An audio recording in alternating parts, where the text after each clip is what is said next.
find a job right away, I'll go back into medicine. So that was the deal we made. I dropped out of school because I only needed the 1 credit, so I finished that in night school. I went to Sheridan College. I took their art fundamental program.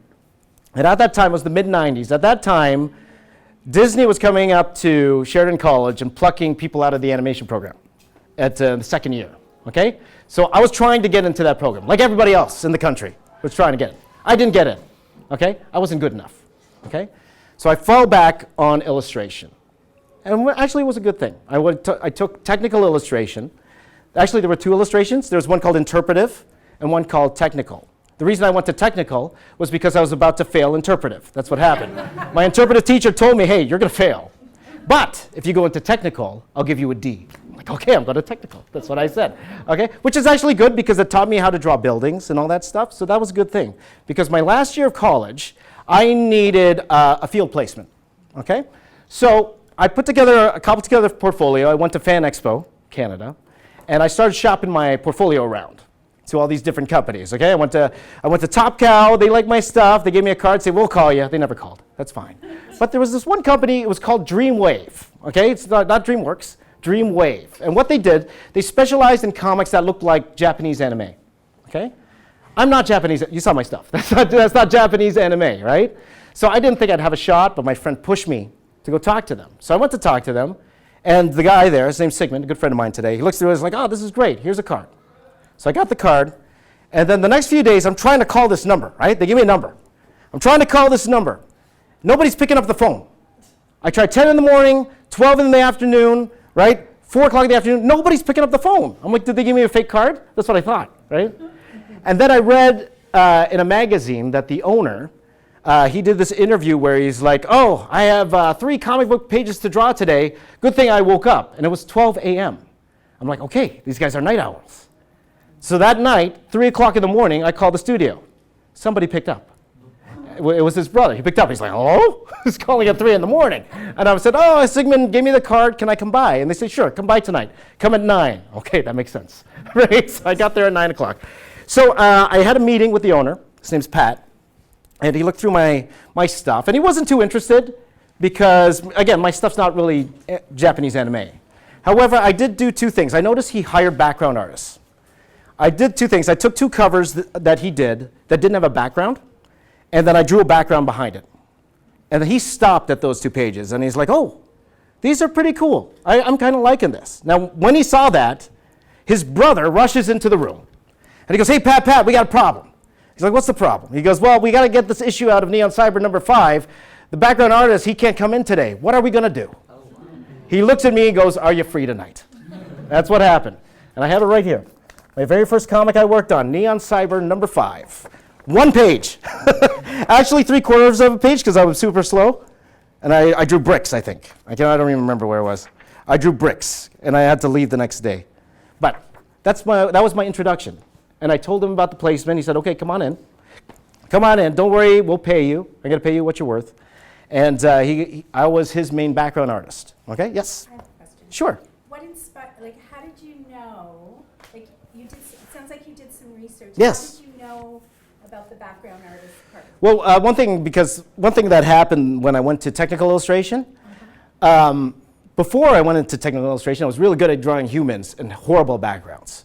When I finished college, I was great at drawing backgrounds, horrible at drawing humans. It was reversed, right? So I knew background was a thing. I was looking through comics. I noticed a lot of artists, they have background artists, and that's how a lot of them broke into the comic book industry at the time. So I just thought, these 2 don't have a background. I think I could do something really cool or do something better than what he had. Okay? So, yeah. So for the next 2 years, that's what I did. I drew backgrounds. Now, 2 years down the line, Pat. Oh, well, one thing I didn't show you guys. Hold on. Okay, that's me as an artist, by the way. Okay, I just want to show you that. But Pat got the license to do Transformers comics. Okay, and then he goes to me, James. I know you can't draw humans at all, but I know you could draw cars. You want to take one of the titles. I'll draw the main title. Why don't you draw the other title? And that was my very first fully penciled comic book. Was that Transformers Armada number 1, 2002. And that was my first foray into actually fully penciling comic books. Okay, here's the problem. Okay, at that time, okay, all of us in that studio were your age. Okay, we're all between like 20 and 25. So all of us had different priorities, right? We all got into work at 9 p.m. We worked for 3 hours, then played Counter-Strike till 4 in the morning, right? So we were always late with our books, right? We were always late because we were kids, right? Having fun. And that's one thing. I wasn't ready for real responsibility, let's say that. I was living at home with my parents, so I didn't have to pay rent or anything like that, right? So I didn't have structure back then. So it was hard for me to keep a regular book. And honestly, the next 6 years, it was hard for me to get regular work. And that's one thing. If anyone here has worked freelance extremely volatile, right? Sometimes you have some work, and then 6 months of the year you don't. And that happened to me, right? 6 months of the year I didn't have work. The next month I had 3 job offers come at once. I'm like, where were you the other 2 months, right? But at the same time, you don't know when to say no, because you don't know when the next job is coming, right? So, by the way, this is important too. I did this little lithograph here. This is 600 characters in one. That was the first time I did this. This was in 2001 when I did this for Pat. This is important for a little bit later on in our talk, okay? But I started working in all the different companies. I worked for everybody. I worked for DC, Image Comics, Marvel Comics, Wonder Woman, Incredible Hulk, all these guys, right? And it came to a point where I was working on 3 books at once.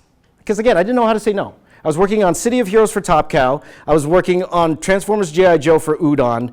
And I was working on this thing for Spin Master, all at once. My wife turns to me and she goes, James, are you happy? I'm like, yeah, I'm happy. And she goes, I'm not, okay? And I'll tell you why. Because I was home, but I wasn't home, right? I was locked up in the room, upstairs, right? That's it, 24 hours a day. That's where I was, planted, because I had to be. I had to work. And she said, isn't there something we could do? Because this isn't good for our family life. I had a young daughter at the time. She's still my daughter, don't worry. I have a daughter at the time. I have a daughter, a young daughter. And we're like, is there something we could do where we have a little bit more regular work? Come on in, Dave. And that's when I decided, okay, I had a lot of fun doing this comics thing. Maybe it wasn't for me, okay? And that's when I realized sometimes your childhood dream doesn't really turn into your dream. It turned into something else. I really like comics, but it wasn't for me. So that's when I decided to leave. I went back to school. I went to Sheridan College again. This time I took computer animation. Let me see here. Hey, look at this, guys. Maya 8. Look at that. Maya 8. Woo! Look at that. I have a question. Yes. Because you said you used to like to draw the background. Yes. But as you show us in the picture, you draw like 600 characters. So yes. How did you become so much better? Well, again, once we did Transformers, they had more trust in me to do actual characters, right? Because Transformers, they're different than humans. I have a little story on that, right? Because the Transformers Armada, it was like the comic version of the cartoon. So there were these little kids in there, right? So I drew the little kids in my Jim Lee style. You guys know who Jim Lee is? Right? My Jim Lee style. And the company, they didn't like it. They said, it has to match the cartoon. But I wanted to draw in this style, right? So I'm like, okay, what I'm going to do is I'm going to draw the crappiest looking characters ever so that they'll pick the other one, right? So I drew this really crappy, and I'm like, send that in. And then Hasbro went, we love it! I was like, oh, shoot. So I had to draw the whole series like that. So for 2 years, before I got my job on Wonder Woman, for 2 years, people were online. Raiz can't draw humans. That's right. Learn how to draw humans, Raiz. Stick to robots, Raiz. That's what happened, right? But I had to prove myself over time. But that's how I got the job. I met a guy named Warren Ellis, and he got me to work on a comic with him, and that's how that all began, okay? But, again, working with it, right? But then, went here, okay? Went to Sheridan, took the 1-year course, and then that brought me to, okay, this is my final film, by the way. This is my final film. We had to do a film where we had to do everything ourselves, and you guys will be doing something similar later on. Later on, we had 6 months. And this got me a job at MGM. So I packed up, moved to Vancouver. I moved to Vancouver, and we worked on a show called Stargate. Have you heard of Stargate? Stargate Atlantis. That was it. We had a little small shack in the back of the set. We snuck onto the set once, eh? It was so boring. I was like, it's nothing like you think about. It's so boring. Everyone's waiting around. You're like, oh, this sucks. I'm going back to the office, right? But that's what we did, right? But this is why this is important, okay? This is an important part in history because I was doing some cloth simulation, okay? Short story, there's a lot of waiting time, okay? I got a buddy, he read a lot because you have to read a lot for the caching, okay? We had to read a lot. But me, what I did, I started drawing, okay?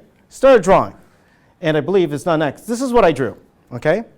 While I was waiting for the cash. So these are all the characters in Stargate, okay? Little did I know that me doing all these little things was actually leading me to where I am today, okay? But we'll get to that in a second.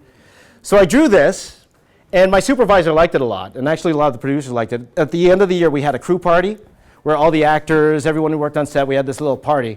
And I was the nerd going around in the party, excuse me, can you sign my drawing, please, sir? I love your work, sir. Can you sign my drawing? I want you to notice something here. You see this? You see this here? This actress, wonderful lady. She thought it would be nice to sign on herself. The thing, that's what she did. But I really enjoyed doing this, okay? And that's important. I really enjoyed doing this, okay? Let's fast forward the story a little bit. I'm a little long-winded here, but I bounced around in Vancouver, and one really big setback for me was I worked at a company called MPC. I worked on a movie called Percy Jackson. You've heard of Percy Jackson? My supervisor didn't like me, okay? Nothing to do with me. It had everything to do with my work, and I'm man enough to admit that right now. I sucked back then, okay? He gave me a project to do. It would take me twice as long as everyone else. Wasn't at the quality, and it was really a bad experience, to be honest with you. But not just because that he was disappointed, it was because I was disappointed myself and the work. It came to a point where I asked them, are you going to keep me on? And they told me at first, yes, we're going to keep you on. We had a room, and we called it the happy room, right? Call it the happy room because everybody goes into that room, they go into that room, they come out with an extension and a raise. Happened to my two buddies. They went in there, right? And then came time for me. It's time to go in the happy room. All right, James, you're high-fiving me. We go in the happy room, all right. We go in there, and they go, okay, James, your contract ends in 2 weeks. Thanks for helping us. That's what they said. They told me 2 weeks before they were going to keep me on. I just renewed the lease to my apartment in Vancouver, right? But we talked about it, and it wasn't a great time. Let's just say that, right? But so I decided to take a year off, and then we decided to move back to Toronto. Okay, there's a long story behind that, but let's just keep that short. Move back to Toronto. I got back here, got a job at a company called Spin downtown here. Some of you heard of that. I've worked on a couple movies there, and then I had a cup of coffee at Ubisoft. But when I was there, hey, right on time. Right on time. Yeah, right over here, right on my lap. Right on my lap, right there. Okay, you put it up there. That's okay. When I was at Ubisoft, unfortunately, we had an accident in our family, okay? Won't go into specifics, but something happened where I actually had to leave my job. So I was off for a while, and I thought to myself, what am I going to do, okay? I did a little bit of comic books here and there, but then I started watching and clicking around this thing called YouTube, all right? This was in 2013. I was looking around YouTube, and I saw these little tutorials. One guy, his name's Mark Crilly. He would do all these little tutorials about an eye. He does. Have you seen this? Right? Drew an eye, got 20 million views. Him just drawing an eye. Like, you get 20 million views for drawing an eye? What's this? I can draw an eye. I can draw eyes. No problem. Right? I'm looking at all these things. So I thought to myself, okay, what if I did a YouTube channel? Wouldn't that be fun? Now, I didn't want to go on necessarily as an artist, because I was listening to a lot of podcasts. I like movie reviews. I like guys like Jeremy Johns. Oh, more pizza for me, right here. Oh, that's good. So I actually wanted to be a movie reviewer. I wanted to go into YouTube being a movie reviewer. So, but instead of just reviewing the movie, I would actually draw while reviewing the movie, and that's where the name came from. Box office artist, from the box office, and I'm the artist. Ah, see that? Box office artist. See, I never was saying my artist box office. No, it was more because I was trying to get into the movies, and that's where that name came from, and it's stuck. It's stuck. Have you guys seen my first video? Have you guys seen it? This is my first video here. Now, remember, this is 50 pounds ago. I'll tell you right now, 50 pounds ago. No judgment here. Okay. I'll just show you a little bit of it, okay?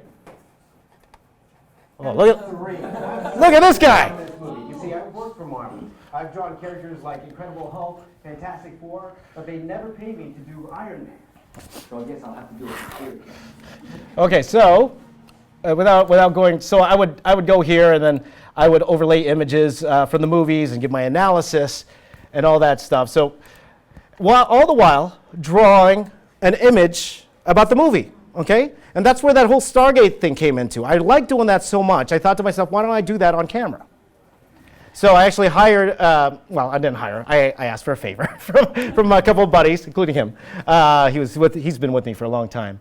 But that's why we did the green screen stuff, and we were able to edit all this together, okay? But, so I did I'd say about 5, 6 of these. And, there's no traction at all, okay? Again, this is 2013. 2013. People loved the drawing, they hated my analysis. I'll say that, right? But I decided, my friend at Spin, one of my good friends, he called me up and he said, hey, you know what, we really need your help on this project, why don't you come back on? So I put the channel on the back burner, okay? It's like, okay, that was fun, time to go back to work. The injury that happened, everything was healing up fine, so we were okay. So I went back to work, and I started working myself up again in the VFX industry, okay? I got to a company called Pixamundo, and I was actually getting more into the senior territory. I started teaching here. As well. So I was finally making money after all this time. My wife's a nurse, right? For years, I've never made more money than her. For years. This is the first time I've actually made more money than her, right? Because I was able to build it up. Now, in 2015, one of my best friends, she tagged me in one of them Facebooks. It was like a Facebook thing where they go, here's 3 pieces of my art, and then they tag people. If you're tagged, you also have to post 3 pieces of your art per day, something like that. So she tagged me. And I said to myself, okay, I haven't touched my YouTube channel in a while. Why don't I do this on YouTube? Okay?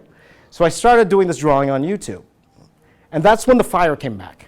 That's when I really enjoyed doing the YouTube again. Okay? So because I wanted to continue on with the YouTube channel, I did what I could. I had a full-time job. So I found myself waking up at 2, 3 o'clock in the morning. I'd get up at 3. I'd draw for 2, 3 hours, edit the video, you have breakfast, head into work. That was my day. Because I was having a lot of fun. I enjoyed what I did at that time. To the point where I realized to myself there were 2 things I really loved. I loved teaching, I liked talking to people, and I loved doing videos. And as much as I love VFX, sorry guys, as much as I like VFX, I liked it a lot, it wasn't what I really wanted to do. Now I was getting older, getting a little long in the tooth here, okay? I was 38 at the time. And I went to my wife, finally making more money than her. I said, hon, I want to quit my job.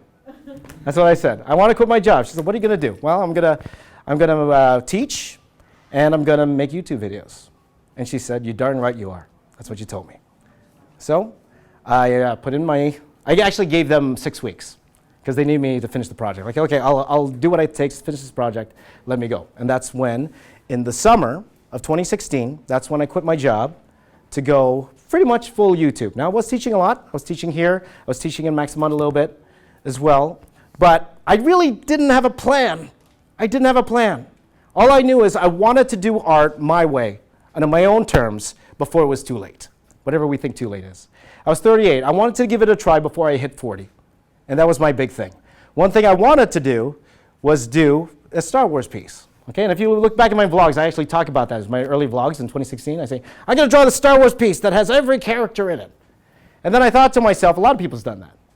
What if I did a Star Wars piece that kind of encapsulated the whole series? All the scenes, all of them together, and I'm going to do it on my YouTube channel. And that's what I did. Okay, let's see what's next. That's what I did. That's part of it there. That's me. That's me when it's done. That's me when it's done. And that's how big it is. The whole thing was 14 feet long, 5.5 feet tall. It took me 7 months, over 450 hours of footage. Okay, let me, because the actual filming, okay, probably took me a lot longer. I would say over 1,000 hours of actual work. But the actual filming took about 450 hours of work. And I did this for free for me. Nobody told me to do this. It was just something I wanted to do. Okay? I had a buddy, he owns the Alamo City Comic Con. He said, James, why don't you bring it here? I'll give you this whole wall display. I'll give you this, you can present for everybody, and that's what I did. Okay? So I finished this off, and then I was like, okay, I guess I'm done, I guess. But a couple things came out of this. Okay? And again, I wasn't expecting this. A couple things. First, I was on this guy's show. Whoop, wrong one.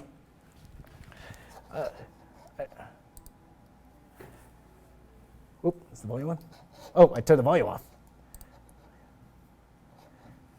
How do you turn the volume on? There's the volume. There's the volume. Press M. M? Thank you very much. Nathan, the box office artist. He just put out a video called Drawing Every Live-Action Star Wars Film Ever. He did just that. He said it took over 7 months with 400 plus hours of work. I want a poster version of this, even though that he probably isn't getting soon. I love seeing people work on their passion projects. Okay. So I got a little shout from them. I got a little articles written about me, and then I got a call from Lucasfilm. And he said, "Hey, why don't you bring it down here?" So this is what happened then. M? Yeah. M, right? M. Star Wars fans always blow my mind with their talent, and today we got to welcome one here into Lucasfilm to show off his amazing project. James Raiz is here with his entire saga-spanning hand-drawn art piece, and it covers everything. So where did you start? I think it was around 2000, 2001 when someone gave me the Art of Phantom Menace book. And then just Doug Chiang's work really influenced my style. And that's when, from Doug Chiang's work, I went to Ralph McQuarrie's work and just researching and all of that. That's when I became a fan. The actual line art took about 400 hours. Started in November, finished at the end of April. And then the color version, it took me another 50, 60 hours on top of that. The original plan was just to do the characters. Because I've done something like that before, but then I wanted people to come here and just look and remember certain scenes, because everyone has their favorite scenes. So I tried to get as many in as I could. So you put a lot of little Easter eggs. Oh yeah, you Right got this there. guy right here. This guy who started it all. We've got Patsy and Pablo. Hello, Pablo. This is Doug Chiang here. And that's John Knoll. Wow, this looks like there's a lot of work. Took a bit of time. I was impressed with what I saw online, but I didn't realize just how deep this goes. I could literally stare at this for hours.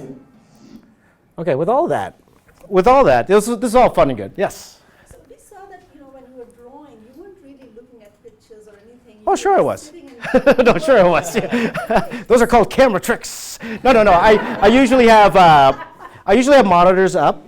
Okay, and I don't just have the one picture, but I have like multiple pictures around, and that's a trick I learned in 3D because I learned how to draw likenesses from actually modeling.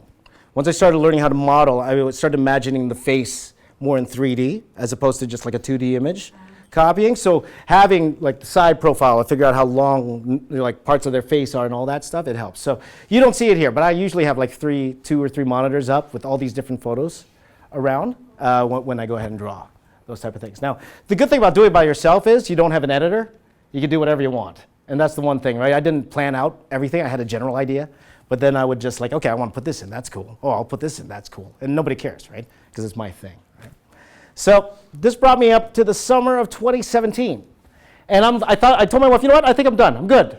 I'm happy. Yes? Yeah, so you did this, and they asked the Star Wars company or something. I don't know what is it. They asked for it.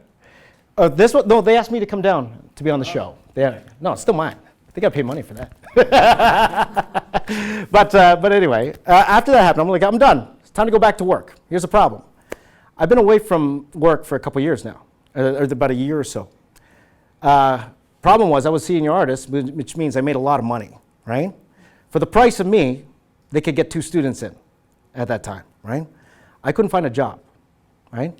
Because I told my wife I'm done. I said, okay, I could go back to work, but I couldn't find a job anymore. So I'm like, okay, I guess I'll just keep going with the YouTube then, if that's the case. So I started making a video a day, started doing different things, started tweeting people, just at random, tweeting celebrities, tweeting nothing. Nobody would reply.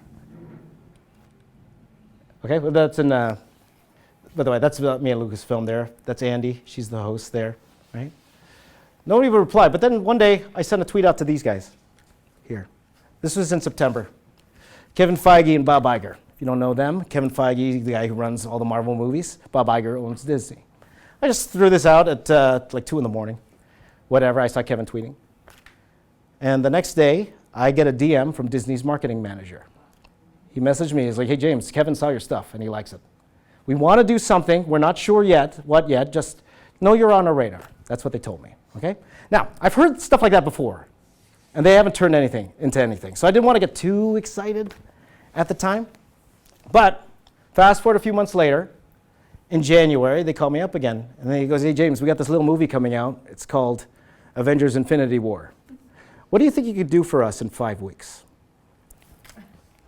5 weeks. 5 weeks. And I said to myself, you know what? I could draw like this little, maybe just do like one big action scene or whatever. But then I knew they were hiring me for a reason. I knew they were hiring me because they saw this. So I thought to myself, what could I do? And this is what I did. And let's hope the M works this time. Oh, it's still muted. Oh, it's still mute. M for mute. Oh, look, you saw what I did. There you go. Doing a piece like this, it's the perfect storm of everything. It's everything I love all together as one.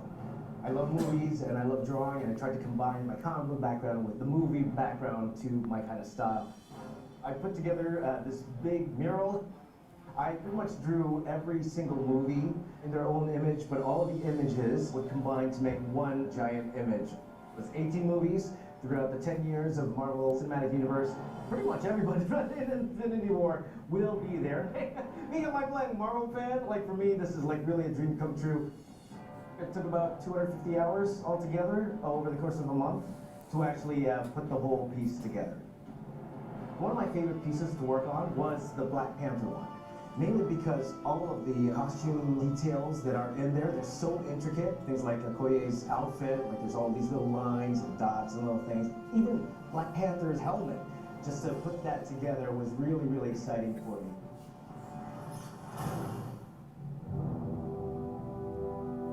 How can you not be excited? This is everything culminating together as one. I'm trying my best to avoid all the spoilers that I can, because I want to go fresh and really, really enjoy this movie. I can't wait for it. Tell me his name again. Thanos. I'm so happy that the Scotiabank Theatre, we actually have it here, and especially being a proud Canadian, it's wonderful to have Marvel fans, Avenger fans in Toronto and Canada to be able to experience this as well.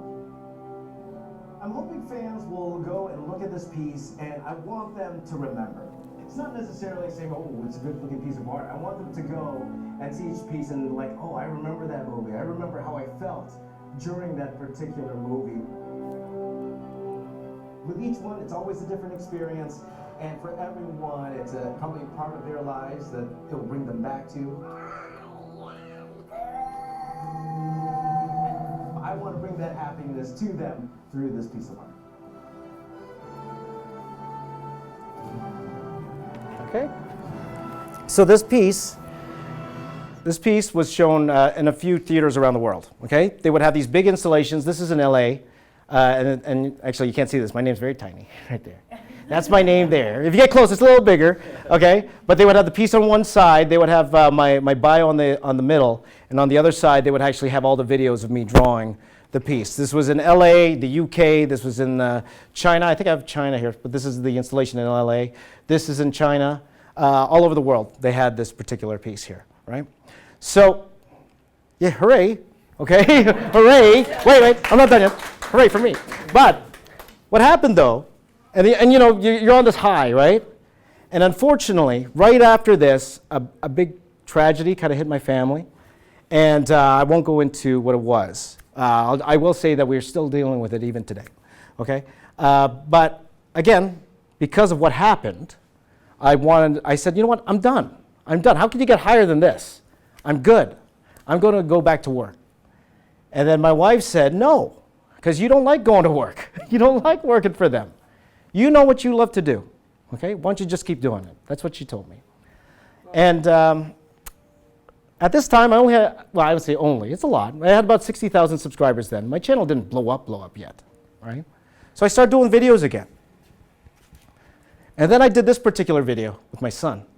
I'm not sure if you've seen it. Have you seen this video of my son? Oh, not this. This is my promo. We'll skip this because we're low on time. But this one here, have you seen this? Have you seen this? I'll just show this quickly to you. My son came home one day with this little drawing of this character, and I'm like, oh man, that's so cool. Can I redraw it, right? And I'll make it a series on my channel called Son Design Dad's Drawing, right? And I'll just show it quickly here. Oh, M again. There you go. Oh, sorry. Oh, M again. Okay. Well, anyway, we won't watch the whole thing anyway. I'll just quickly show you. How old is your son in there? My son in here, well, let me remember, okay? He must have been 8 at the time. He's 10 now, okay? How do I enlarge this? Do you know how? Go to view. View? At the bottom, it'll say full screen. View, full screen. Thank you very much. Full screen. Thank you very much. Okay, awesome. Okay, but I'll just scroll through this. You don't have to watch the whole thing. So I took this. his drawing, his design, and I just started to draw my version of it. Okay? People got me online for the wings. They said, that's a cape. That's not wings. But that's what I drew. And all of a sudden, I started getting a lot of views on this one. This video was my first video to hit over 1 million views. Okay? Right now, this is sitting at 2 million views. And this jumped my subscribers from 60 to 100 overnight, almost overnight, like in a few days. So I got my silver play button. And then I just kind of kept going, trying new things, trying different things on YouTube. And that's one thing I noticed about YouTube, especially if you're trying to get people who aren't, artists. And you got to do something weird and something cool. These are some of the videos that I did here. This one here, 15 million views. I took characters. I took people's names and I drew their characters out of their names. This one here, this 10 million view one, I took Marvel and DC characters and I fused them together and created new characters out of them. This one here got 8 million views because I said most detailed stickman ever. Okay? Because I have the series where I do a most detailed drawing ever. You saw this. I have this here. And people, everyone in the comments, I bet you can't draw the most detailed stickman ever. That's what I did that. 8 million views. I started getting all these different viral videos.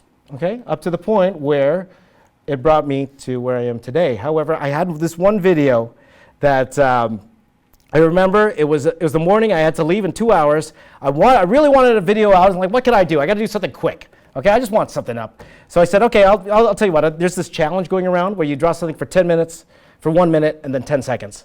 And I said, okay, I'll just draw, I don't know, Iron Man, 10 minutes, 1 minute, 10 seconds. That's what I did. Took, we do the math, 11 minutes and 10 seconds to draw. Right? About an hour to put it together and upload, I was out the door. Next thing I know, the thing hit 20 million views, this particular one. I have no idea why. I don't know. I have the Star Wars video I worked 7 months on, 450 hours. Nowhere near the viewage of this. That video is only like 300,000 views. That one, right? I don't know what works on YouTube. I'll be honest with you guys. I don't know. Sometimes you throw it at the wall, see if it sticks. That's what I do. But that's what got me to get my golden play button this year, okay? But one more fun thing happened, though, this year, okay? And I'll speed it up because I want some time for Q&A. One thing that did happen this year, or last year, was in January, Marvel called again. And they said, James, we had such a great time working with you on your Infinity War, and we saw you did the Star Wars thing. How about you do it for real this time? So they asked me last year to do a very special piece for the Rise of Skywalker last year. And this is what I did. I did that for the Rise of Skywalker. That's my daughter. That's my youngest daughter there. Again, for scale. For scale. She's there. Don't worry, she's happy. Don't worry. I just said pose, and she's like, no, you can smile. It's okay. But they wanted all 9 movies, okay? They didn't tell me a single thing about the 9th one. Maybe that's a good thing. But they didn't tell me a single thing about the 9th one. I had to wait till all the marketing came out. So throughout the entire year last year, this was what I was working on at home. This thing's about a little bit shorter in size, about 11 feet long, but 8.5 feet tall. Okay, so By 9th one. Ninth one. The 9th movie, the final movie? Yeah, they didn't tell me any information at all. So honestly, if you actually take this and you compare it to the other one I did before, this one's a lot less detailed if you compare them, put them side by side. But the reason was because if I put the same amount of detail on this one as the other one, the 9th one wouldn't match. It would be the sparse one because I had no idea what was going on, right? All I had was what was in the 2 trailers that I saw. So that's why I had to do that, right?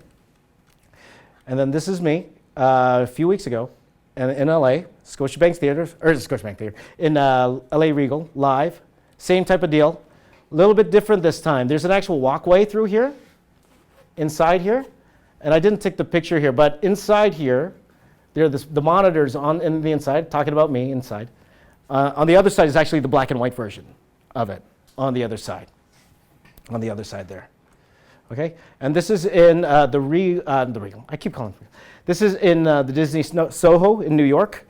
The Dolby wanted to have it as a display inside their big Star Wars thing, and then they asked me to come on down, and sign autographs. So these are the line of people waiting for me there, line up there, and I'm there. Well, they just wanted a free sketch. That's why I was giving away free sketches.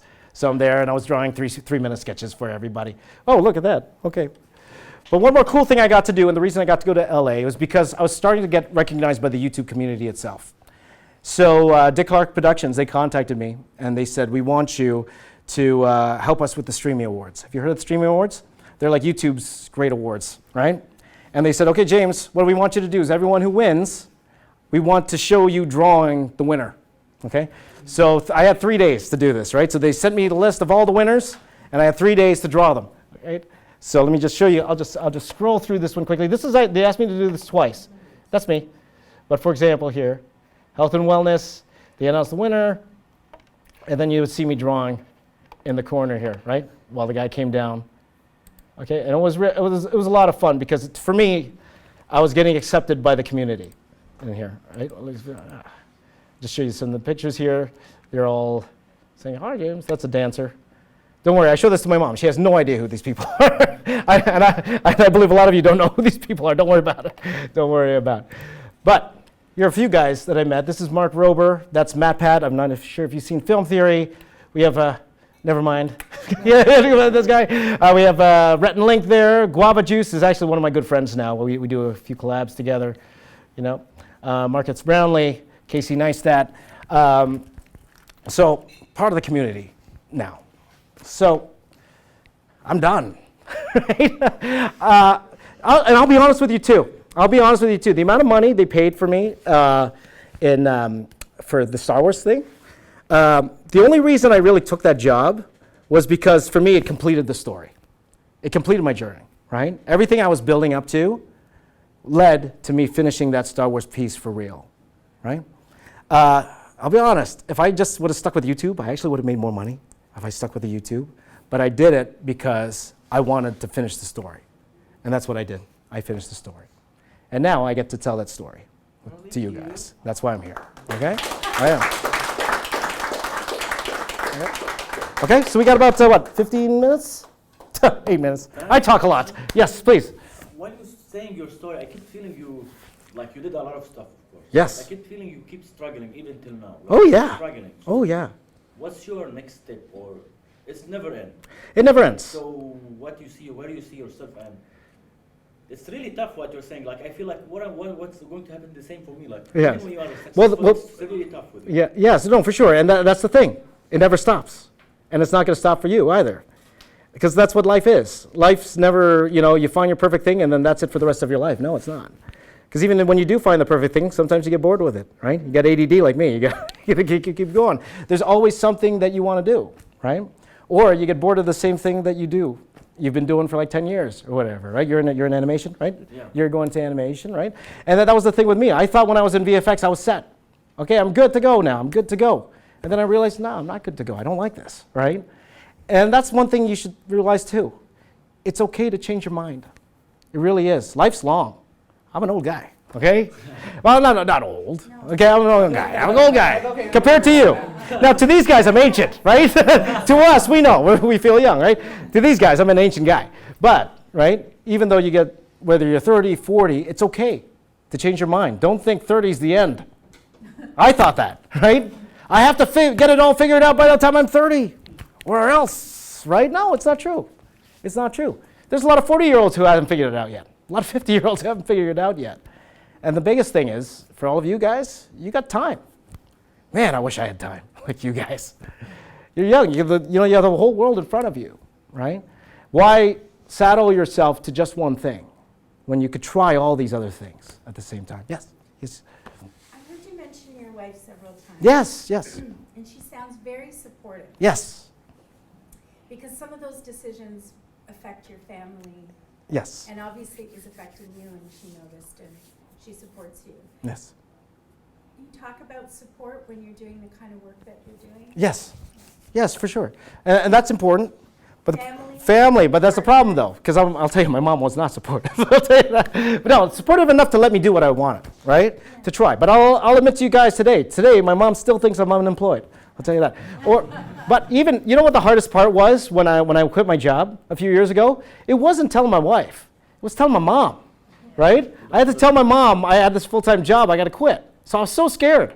I went to my mom's house, I'm like, Mom, I decided I'm going to quit my job. She's like, oh, what are you going to do? Well, I'm going to do this thing on YouTube, and I'm going to teach at a college. Woo! College teacher! She got that. Like, yeah, mom, college teacher. Okay, I'm good. I'm good. Right? So, but support is very important, right? But sometimes it depends on your situation. Some of us don't have support. I have friends who don't have the family, right? If you don't have that love around you, at the very least, you got to love yourself enough to try, right? If you're not going to get that support from anyone else, you get it from yourself, right? Love yourself enough to want a better life for yourself, right? And to do whatever it takes to get that life for you, right? Yeah, right? Any questions? Any questions, guys? Yes? I like the part of your story, especially early on, where, for example, your supervisor was pretty harsh with you. Yes. And yet, here you are, right? Yes. Such a transformation. But by the way, that supervisor, he's up for an Academy Award. He did in 1917. I saw his name, like, oh, I hope you win. Okay, anyway, sorry, go ahead. Sorry, go ahead. And I'm just curious, so in our line of work, we hear a lot of students struggle with the feedback they get. Yes. Because in various art forms, their art is so close to who they are. Oh, absolutely. And so that feedback of, critical feedback in particular, is so harsh, even if it's unintended to be harsh. For sure. So what advice would you give, or how do you get past that? I get used to it, guys. Well, here's the thing, okay? That's life, right? And especially in today's Twitter age, in today's social media age, you're going to get feedback whether you like it or not, right? The hardest part, especially being an artist, because you draw from your heart, right? Or you create from your heart, you sculpt from your heart, you build from your heart, and then someone comes along and says, what your heart is wrong. Pretty much what they're saying, right? And for me, it was just something that I had to say to myself, what's my end goal here? Is my end goal to get better, or is my end goal just to please what I think is right at the end, okay? And that took years, to be honest. And we were all students too. I'm sure we all faced the same thing. My teacher in college, we would, every week, he would put all our stuff on the wall, right? And that's all he would do, always say negative things. But he did that so that, we could improve on it, right? Because at the end of the day, especially when it comes to art, there's always something better you could do with it, right? As teachers, for me, personally, what I try to do is I try to reinforce both, right? Look, you did this right, this and this right, fantastic, but it would be even better if you did this, this, and this, right? Or if they were completely wrong, explain to them why, or explain to them why their thinking was wrong, and why the other way would be the right way, And it's hard to say, right? It's very hard to say. It's hard when you're in that situation. It's hard for the student when you're in that situation, when you're hearing, oh, this is this work, this is this, or maybe it's a decision you were really happy with and the teacher hated it, right? That happens all the time, unfortunately, right? Especially in school. But remember one thing too, you're here to learn also. Students are here to learn. They pay a lot of money, right, to hear the expertise of the teacher. Now, again, at the same time, it's up to the students if they want to accept that or not. It's your money. And that's one thing I say to my students the first class. Hey, it's your money. At the end of the day, you're not wasting my money. It's your money. The amount of work you're going to put into this class is the amount of work you're going to get out of it at the same time. But that's the thing. Whether you're going to be working for a studio, whether you're going to be, even working for yourself, you're going to get that criticism. Online, I get criticism every day. Every day I get criticism, right? I did this Joker piece. You know the Joker piece? Every other comment, why is Leto in there? Why is Leto in there? All over and over again. Stuff like that, right? And you get that all the time. But that's life. That's one thing that prepared me too, I think, when from going from comics into VFX, was through the comics, a lot of the stuff was beaten out of me.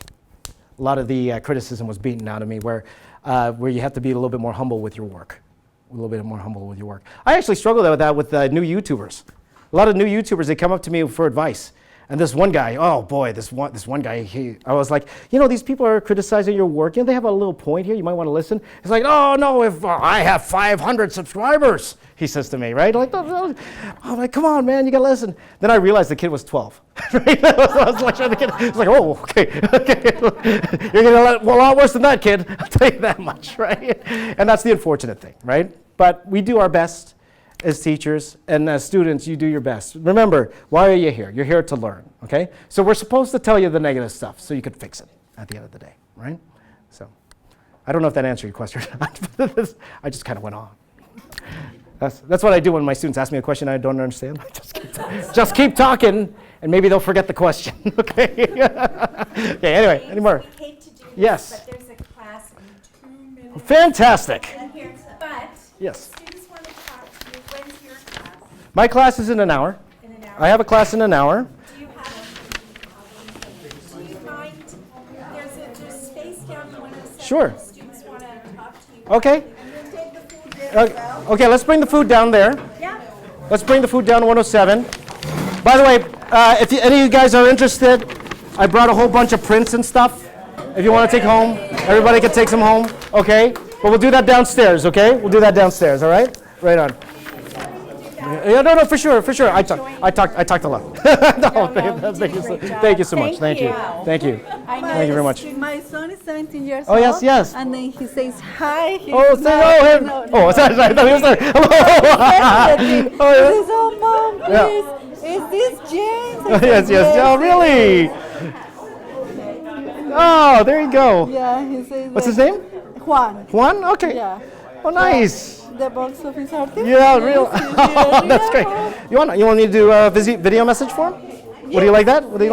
What's his name? Juan? Juan. Sorry, I'm not very. Juan? Juan.